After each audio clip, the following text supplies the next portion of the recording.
کشور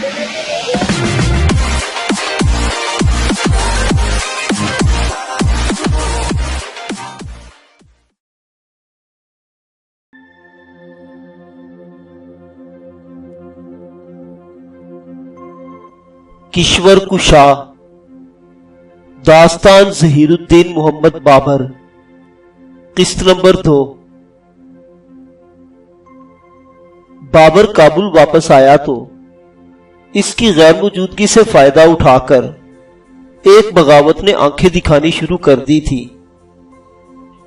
اس نے اس بغاوت کو بڑی سختی سے کچل دیا۔ اپنے آخری حریف بیگ ارغون سے کندھار بھی دوبارہ لے لیا تھا۔ ارغون جنوب کی طرف سندھ کے گرم سرزمین کی طرف چلا گیا تھا۔ شاہ اسماعیل صفوی کو عثمانی ترک شکست دے چکے تھے۔ اب وہ مشرقی علاقوں کو پریشان کرنے کی جرات نہیں کر سکتا تھا۔ ہر طرف امن ہی امن تھا۔ بابر نے ہندوستان کی طرف کوچ کرنے کا ارادہ تقریباً ملتوی کر دیا تھا۔ وہ افغانوں کی طرف سے ایک چھوٹی سی جھڑپ کے بعد کابل واپس آیا تھا کہ اندو بیگ بھیرا سے کابل واپس آ گیا۔ اس کی زبانی معلوم ہوا کہ بابر کے پلٹتے ہی بھیرا کے لوگ پٹھانوں اور ہندوستانیوں کے ساتھ مل کر اس پر حملہ آور ہونے لگے تھے۔ وہ بھیرا میں رکنے کے بجائے خوشاب چلا گیا اور پھر بالا کوٹ سے ہوتا ہوا نیلاب پہنچا، اور اب وہ بابر کے حضور حاضر تھا۔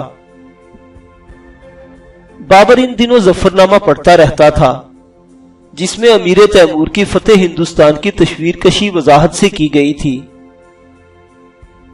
اس لیے امیر تیمور کی محبت اس کے دل میں کچھ زیادہ ہی گھر کر گئی تھی۔ اس نے جو سنا کہ امیر کے مفتوح علاقے پہلے سے اس کی اولاد سے حکمرانی چھینی گئی اور اب اس کے مقرر کردہ حاکم کو بے دخل کیا گیا، تو ایک مرتبہ پھر اس کے دل میں کم از کم بھیرا تک جانے کی خواہش جاگ اٹھی۔ اس چنگاری کو شاید ابھی اور ہوا درکار تھی۔ موسم بہار کی آمد تھی، مرغزاروں پر جوانی آئی ہوئی تھی۔ وہ دوستوں کے ساتھ چار باغ میں بیٹھا موسم سے لطف اندوز ہو رہا تھا کہ ایک سوداگر عالم خان کابل میں داخل ہوا۔ ایسے بہت سے تاجر ہندوستان کے نوادرات لے کر آتے رہتے تھے۔ ان سوداگروں کا سب سے اہم گاہک خود بادشاہ کابل بابر تھا۔ ان سوداگروں سے چونکہ ہندوستان کے حالات کا بھی علم ہوتا رہتا تھا، اس لیے بابر ان کا بڑا قدردان تھا اور انہیں اجازت تھی کہ وہ بلا روک ٹوک بابر کے پاس آ سکتے ہیں۔ سوداگر عالم خان کو بھی کسی نے نہیں روکا۔ اس سوداگر نے کپڑوں کے تان پھیلانے کے بہانے ایک رکا بابر کے ہاتھ میں تھما دیا۔ یہ رکا تاتار خان کے بیٹے دولت خان لودھی حاکم لاہور اور اس کے بیٹے غازی خان کی طرف سے لکھا گیا تھا، اور اس پر سلطان ابراہیم لودھی سلطان دہلی کے بڑے بڑے امراء کے دستخط تھے۔ ان سب نے متفق ہو کر بابر سے ہندوستان لانے کی درخواست کی تھی۔ بابر نے اس وقت تو اسے جانے دیا، لیکن محل میں پہنچ کر اسے دوبارہ طلب کیا۔ اس وقت اندھیرا پھیل چکا تھا۔ کافوری شموں کی روشنی کے سامنے دونوں بیٹھے ہندوستان کے بارے میں باتیں کر رہے تھے۔ سلطان ابراہیم کے نامور امراء اس کے خلاف ہو چکے تھے۔ یہی حال رایا کا بھی تھا۔ سب بھوکے مر رہے تھے، وہ صرف اپنے خزانے بھر رہا تھا۔ اس کے باپ نے اسے عظیم سلطنت دی تھی، لیکن اس نے سب کچھ تباہ کر دیا۔ اب ایک ایسی طاقت، ایک ایسے نام کی ضرورت محسوس کی جا رہی ہے جس کے گرد سارا ملک متحد ہو سکے۔ یہ نام آپ کا ہے۔ کیا تو اور وہ جس نے تجھے بھیجا ہے یہی سمجھتے ہیں جو تو نے کہا؟ دولت خان کا بیٹا دلاور خان اسی یقین دہانی کے لیے میرے پیچھے چلا آیا ہے۔ اس سے مل کر یقیناً آپ کو یقین آ جائے گا۔ میں چونکہ یہاں سے بہت جلدی جانے والا ہوں، اس لیے یہ رکا میرے ہاتھ بھیج دیا گیا۔ عالم خان سوداگر اٹھ گیا تو بابر کے ارد گرد بہت سے اندیشے آ کھڑے ہو گئے، وہی اندیشے جو بہت بڑی ذمہ داری ملتے وقت آدمی کو پریشان کرتے ہیں۔ اب تک وہ جتنی مرتبہ سندھ کے دروازے تک گیا تھا لوٹ کر کابل آ گیا تھا، لیکن اب جو صورتحال بن رہی تھی اسے لگتا تھا وہ کابل کبھی آنے کے لیے جائے گا۔ وہ اس وقت محل کے اس حصے میں تھا جہاں سے ہمایوں کی ماں ماہم انگا کا مکان نزدیک تھا۔ یوں بھی جب وہ امور مملکت کی طرف سے پریشان ہوتا تھا تو ماہم بیگم کے پاس جا کر ہی اسے قرار ملتا تھا۔ تاہم ماہم بیگم نہایت اچھی سمجھ بوجھ کی خاتون تھی۔ خدام نے پہلے ہی اطلاع کر دی تھی کہ بادشاہ کی آمد ہے۔ ماہم بیگم نے جلدی جلدی سنگار کیا اور سراپا انتظار بن کر کھڑی ہو گئی۔ بادشاہ یہاں اس لیے آیا کہ عالم خان سوداگر کی باتوں سے کچھ دیر کے لیے نجات پا کر ماہم میں گم ہو جائے۔ ماہم بیگم اس وقت 37 سال کی عورت نہیں بلکہ دوشیزہ لگ رہی تھی۔ بابر بھی اس سجدج کو نظر انداز نہ کر سکا، اپنے ہاتھوں سے اس کی کمر کے گرد حلقہ بنا دیا۔ میں کتنا خوش قسمت ہوں کہ آپ مجھے میسر ہیں۔ میں صرف اس لیے اہم ہوں کہ آپ کے پہلے بیٹے کی ماں ہوں، ورنہ بادشاہ اور کنیز کا کیا جوڑ۔ میں بادشاہ ضرور ہوں لیکن دوسروں کے لیے آپ کے سامنے تو محض غلام ہوں، اور وہ بھی بے دام۔ آپ اور غلام۔ ماہم بیگم کو بے اختیار ہنسی آ گئی۔ اس کا مطلب تو یہ ہوا کہ ہماری ہر خواہش کی تکمیل کے لیے آپ حاضر ہیں۔ میں شاید بنایا ہی اس لیے گیا ہوں کہ آپ کی ہر خواہش پوری کرتا رہوں۔ تو پھر آپ سے ایک درخواست ہے۔ ماہم بیگم سنجیدہ ہو گئی۔ ہم نے اپنے بیٹے کو 2 سال سے نہیں دیکھا۔ آپ میرے ہمایوں کو کابل سے واپس بلا لیجئے۔ وہ ہمارا بڑا بیٹا ہے، بازو ہے ہمارا، وہ ہماری شمالی سرحدوں کی حفاظت پر تعینات ہے۔ کیسے بلا لوں اسے؟ اس کی جگہ کون ہے جو جائے گا؟ کیا مرزا کامران نہیں جا سکتے؟ وہ بھی اب خیر سے 16 کے ہو چکے ہیں۔ گل رخ بیگم کو بھی تو معلوم ہو کہ بیٹے کی جدائی کسے کہتے ہیں۔ مرزا ہمایوں ولی عہد ہیں، تو کیا یہی قصور ہے کہ میں ولی عہد کی ماں ہوں؟ سب کے بیٹے ان کے پاس ہیں، ایک میں ہی۔ ماہم بیگم کی آواز گلے میں پھنس گئی اور بابر کے منہ سے جوش جذبات میں ایک جملہ نکل گیا، وہ ہندوستان جانے سے پہلے کابل ضرور آئے گا، خوب جی بھر کر دیکھ لیجئے گا۔ تو کیا آپ؟ ہاں، اگر ہم ہندوستان گئے تو وہ ہمارے ساتھ ضرور جائے گا۔ اسے فوراً ہی اپنی غلطی کا احساس ہوا کہ اس نے نادانستگی میں کیا کہہ دیا ہے۔ اپنی خفت مٹانے کے لیے اسے طویل تمہید باندھنی پڑی۔ مجھے مال و زر کی ہوس نہیں، میں تو ہندوستان کو سمرقند بنانے جا رہا ہوں۔ میں مرزا کامران کو قندھار بھیج دوں گا، مرزا عسکری بھی ان کے ساتھ ہوں گے۔ آپ ہندوستان میں ولی عہد کی ماں بن کر حکومت کریں گی۔ اب بابر بات کو آگے بڑھنے کا موقع دینا نہیں چاہتا تھا۔ بیگم سے کہیں تلخ یادیں مٹانے والی دعا لے کر آئے۔ اگر یہ فریضہ ہم انجام دیں تو ہمیں شراب کو 2 آتشہ کرنے کے لیے عرق ملانے کی حاجت نہیں رہے گی۔ ماہم بیگم نے پردہ ہٹا کر شراب کی طلائی سراہی نکالی۔ چاندی کے ساغر میں سنہری شراب نے جگہ بنائی اور ماہم بیگم کے ہاتھوں کے ذریعے سراہی بابر کے ہونٹوں تک پہنچ گئی۔ آپ کو معلوم ہے کہ ہم کبھی اکیلے شراب نہیں پیتے۔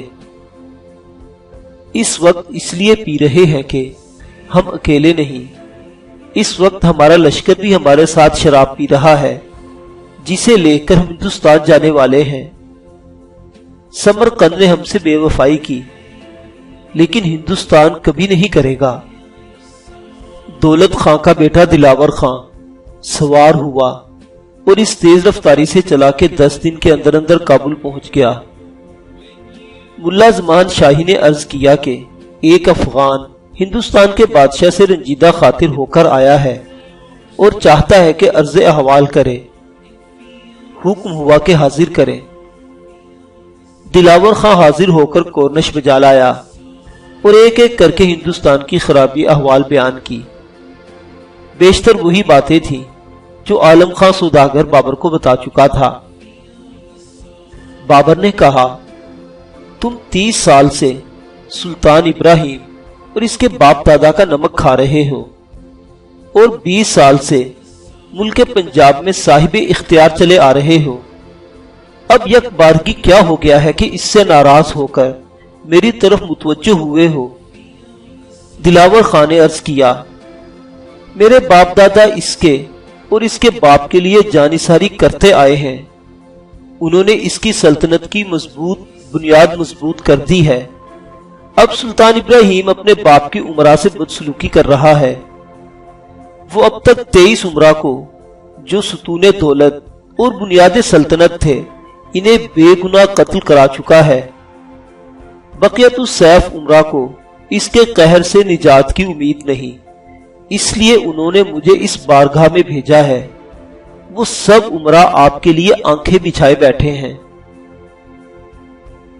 دلاور خان واپسی کے لیے سامان باندھ چکا تھا، لیکن بابر نے اسے ضد کر کے روک لیا۔ ان دنوں چونکہ مرزا کامران کی شادی تھی، اس لیے باغ شہر آرا شاہ لالا میں بہت بڑا جشن منایا گیا، جس میں اشوا تراز، شیری کار، گل نمدار ناچ گانے والیاں موجود تھی اور ایک ابر نو نہار جیسا صاحبان زرنگار لگا رکھا تھا۔ دلاور خان بھی اس جشن مشرت میں شریک تھا۔ بابر نے یہ رات اسی باغ میں بسر کی۔ رات کے پچھلے پہر 2 رکعت نمازیں درگاہ کارساز میں ادا کرنے کے بعد دستے نیاز اٹھائے اور دعا کی، اے خدائے کارساز، اگر ہندوستان کی حکومت میرے اور میری اولاد کے نصیب میں ہے تو ہندوستان سے پان اور عام دولت خان کی طرف سے بطور سوغات آئیں۔ مقبولیت کا کوئی ایسا وقت تھا کہ جشن مسرت کی گھڑیاں ختم نہیں ہوئی تھی کہ دلاور خان نے بارگاہ شاہی میں حاضر ہو کر ہندوستان سے ایلچی کی آمد کی خبر سنائی۔ دولت خان کے ایلچی احمد خان حاضر خدمت ہے۔ دولت خان نے پان اور نیم پختہ آم شہد کے کوزوں میں رکھ کر ایلچی کے ہاتھ بھیجے تھے۔ بابر کی نظر جیسے ہی اس سوغات پر پڑی، وہ فوراً تخت سے نیچے اترا۔ اس نے اپنا روئے نیاز درگاہ بے نیاز زمین پر رکھ دیا۔ بس میرے مالک، مجھے یقین آ گیا، ہندوستان کی سلطنت مجھے بخش دی گئی ہے۔ یہ انتظام اور کر دے کہ یہ سلطنت میری اولاد میں دیر تک برقرار رہے۔ دلاور خان اور احمد خان کو گھوڑا اور خلعت ادا کی۔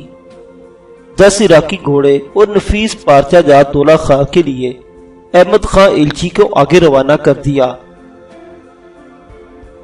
اسی دن سے ہندوستان پر یورش کی تیاری شروع کر دی۔ ہندوستان کا نقشہ اس کے سامنے کھلا رکھا تھا۔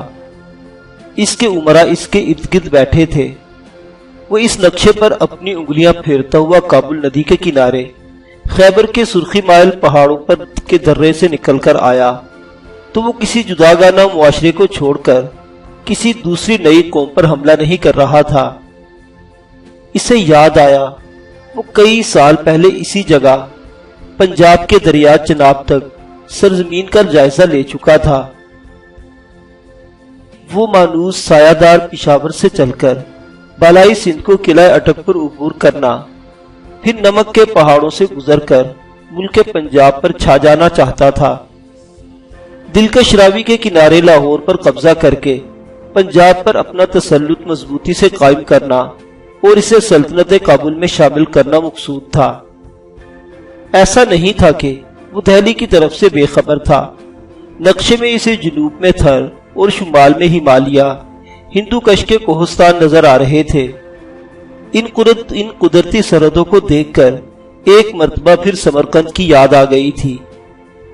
جب تک سمرقند پر قبضہ نہ ہو فرغانہ کی چوڑی پٹی ہاتھ میں نہیں رہ سکتی۔ پنجاب کو زیر نگی لانے کے لیے دہلی کے طاقتور بادشاہ سے دو دو ہاتھ کرنا ضروری ہوں گے۔ اس نے اپنے عمرا سے کہا، تھوڑی دیر کے لیے نقشے سے نظریں ہٹا لیں، آپ کے سامنے اس کی طاقت کیا حقیقت رکھتی ہے۔ خوش آمدی عمرا نے کہا، دشمن کو کبھی کمزور نہیں سمجھنا چاہیے، یہ بھی تو ہو سکتا ہے کہ ہمیں اس سے مصالحت کرنی پڑ جائے، اس صورت میں ہم لاہور تک محدود رہیں گے۔ مجھے یہ بھی منظور ہوگا، میں پنجاب کا خطہ اپنا کر لاہور کو دوسرا کابل بناؤں گا، گنگا کی بالائی وادی سے آمو کی بالائی وادی بدخشاں تک میرا حکم چلے گا۔